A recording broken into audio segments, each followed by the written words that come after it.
खरं तर आजपासून गौऱ्यांचं पूजन झालेलं आहे. त्यानंतर आता गर्दी वाढायला सुरुवात होईल आणि कशा पद्धतीने गर्दीचं जे नियोजन आहे ते केलं जाईल.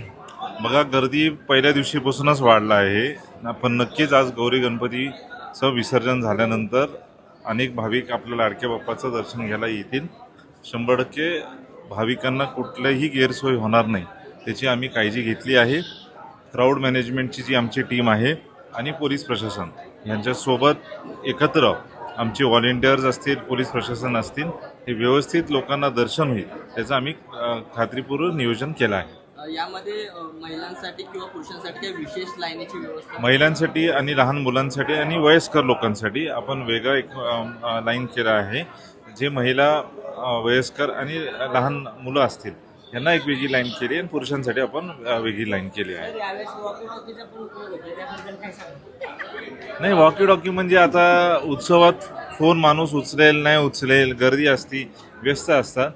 प्रत्येक डिपार्टमेंट जे आहेत, भवन असेल, मंदिर व्यवस्था असेल किंवा आपलं कार्यालय जे जेवणाचं पण व्यवस्था आहे, तर सगळी वॉकी टॉकीवरच कनेक्टेड आहे आणि वॉकी टॉकीच्या दारात ते सोपं पडतं आम्हाला. पोलिसांसोबत कशा पद्धतीचा समन्वय साधलेला आहे? चांगलंच, पोलिसांचं पूर्ण सहकार्य आहे. आमचं त्यांना आहे, त्यांचं आम्हाला आहे. आणि पूर्ण जे पोलीस इथे API जाधव सर आहेत किंवा ते मॅडम आहेत जे आहेत तिथे नोडल ऑफिसर, त्यांच्यासोबत व्यवस्थित प्लॅनिंग करून गर्दीची नियोजन केली आहे. हनुमान चालीसा पठण आयोजित करण्यात आलं, त्यामध्ये तुम्ही देखील आनंदाने सहभागी झालात. क्राऊड होता, सर्वांनी आनंद घेतला.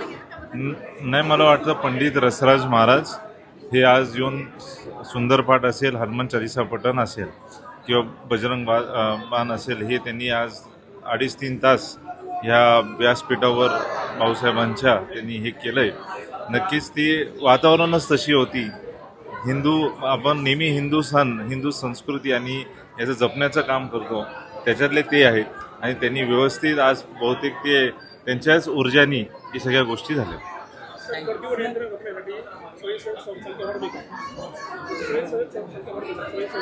स्वयंसेवक 100, आमच्याकडे जेवढे स्वयंसेवक आहेत, आमच्याकडे आज 1000 स्वयंसेवक आहेत.